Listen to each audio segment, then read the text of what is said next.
On the edge of the Texas-Louisiana border, the sleepy city of Waskom has its deep conservative roots on full display. Posters advocating against abortion are nearly everywhere you look in this rural community of just 2,000 people. A fitting tribute to a place that unwittingly changed the national conversation on abortion. So here I am to worship. The starting point for the most aggressive restrictions on reproductive rights in a generation. We just wanted to take a stance in regard as the people of faith, and the town of Waskom take a stance that we're going to stand for life for the unborn. How do we do that? How do we glorify God in our community and around the world? Pastor Ivy Shelton was asked back in 2019 if he'd support an unusual city council ordinance to ban abortion after unconfirmed rumors spread that a clinic could be opened in his community. Citizens would be the ones to enforce the ban, given the power to sue abortion providers for damages, as well as anyone helping a patient obtain the service. I think that God has a plan overall, and if it's in His plan that this baby is supposed to be born and this baby is supposed to be created in His image, then that's what we have to respect. The ordinance passed unanimously in council and inspired dozens of other small communities to feverishly embrace similar measures. We wasn't thinking about what could happen just because we passed that ordinance. Nobody was thinking that far ahead. Mayor Jesse Moore declared Waskom a sanctuary city for the unborn, a first in Texas, which has become the rallying cry for these communities. When you look at that, how do you feel? I feel good. I feel proud. Governor Greg Abbott used these ordinances as a model for the statewide law that gives citizens the power to enforce a ban on abortion starting around the 6-week mark, with no exception for rape or incest.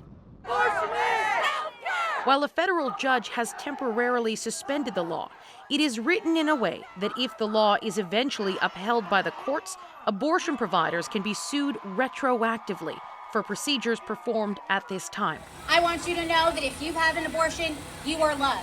That means many Texans wanting an abortion will be looking to people like Anna Rupani for help. We're going to see more folks carrying their pregnancies to terms. We're going to see folks trying to take things in their own hands and having unsafe abortions. Rupani runs Fund Texas Choice, a small organization that pays travel and accommodation costs for patients who can't afford to leave the state. Her organization used to get 10 to 15 calls a week. Now it's 10 to 15 calls a day. She predicts other conservative states will try to follow Texas's lead. If laws like this exist and they continue to be able to stand and don't get deemed unconstitutional, the entire South is not going to have abortion. Under the new law, there's no way I would have been able to receive my abortion. H.K. Gray was already a mom when she became pregnant for the second time at 17.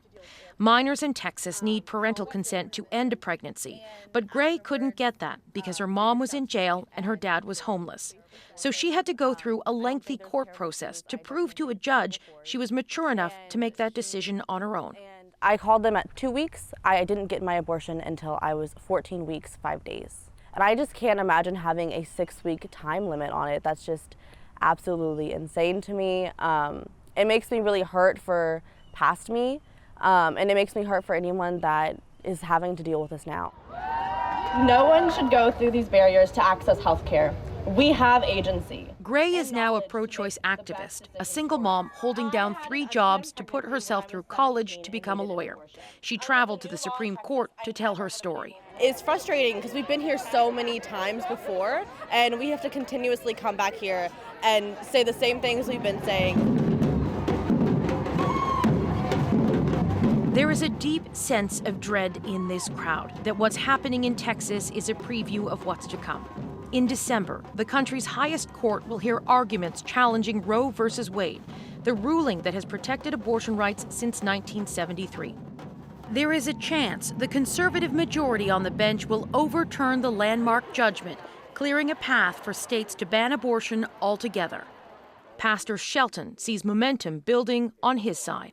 And I would just be very blunt and say I would like to see Roe v. Wade overturned. And I don't say that lightly. If it is overturned, access to abortion could even more so depend on where a person lives. a fundamental change for millions of Americans that all started in this sleepy border town. Katie Simpson, CBC News, Wascom, Texas.